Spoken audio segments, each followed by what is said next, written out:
I would teach you how to think correctly. The largest gap between successful and unsuccessful people in life is the thinking gap. I'm not talking about being smart. I'm not talking about an IQ. I'm talking about how you think, how I think. Successful people think differently than unsuccessful people. Wise thinking leads to right living. Stupid thinking leads to wrong living. If you want to have a fulfilled life, you have to fill your mind correctly.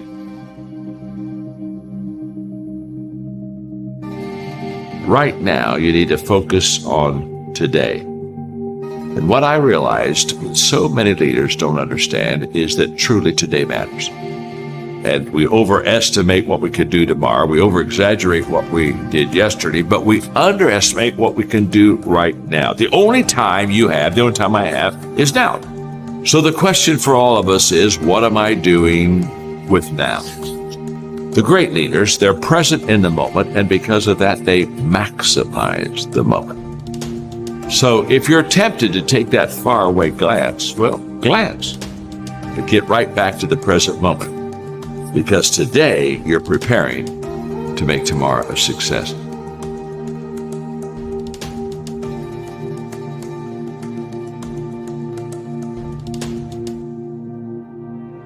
Well, we all want to be motivated, and yet so many times we fail to find the secret of motivation, and so let me give it to you quickly. Just do it. Motivation is not the cause of action, it's the byproduct of action. There's a lot of difference.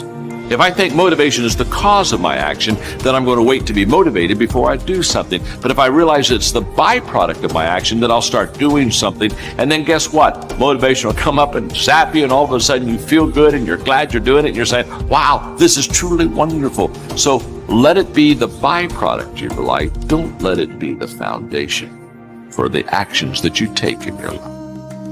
Nothing comes to you until you commit yourself. Nothing comes to you if you're just going to try, but you're not committed. Nothing comes to you if you're just thinking about it.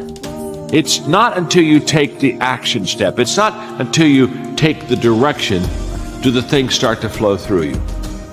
But I'm saying don't cheat yourself out of the possibility of the potential that's on the other side of commitment. Stay with it long enough to find out if there's any fruit in it. You can do goal setting with a pencil, but you have to do goal getting with your legs. You got to take action. And it's the action that separates us. The greatest gap in this world is the gap between knowing and doing. Knowing is goal setting. Doing, now that's goal achievement. People that are knowledgeable about habits say that it takes 30 days for a habit to become a habit. Now, habits can be good and habits can be bad. And so over a period of time, you can either be developing habits that are going to help you, or you can be developing habits that are going to hurt you. People that grow develop habits that help. The great value of a good habit is you don't have to think about it. That's why it's a habit. In other words, once you begin to, over days and times and periods, begin to practice something that is good, after a while, it becomes automatic to you. It becomes who you are. In fact, I always tell people, practice a good habit long enough to make it yours. And once it's yours, now it's automatic. Every day, you'll do what you should do. Often I have the expression that everything worthwhile is uphill. That's a fact. You've never heard someone talk about accidental achievements. You've never heard someone that got to the top of the mountain and somebody asked them, how did you get there? Kind of look confused and say, I have no idea.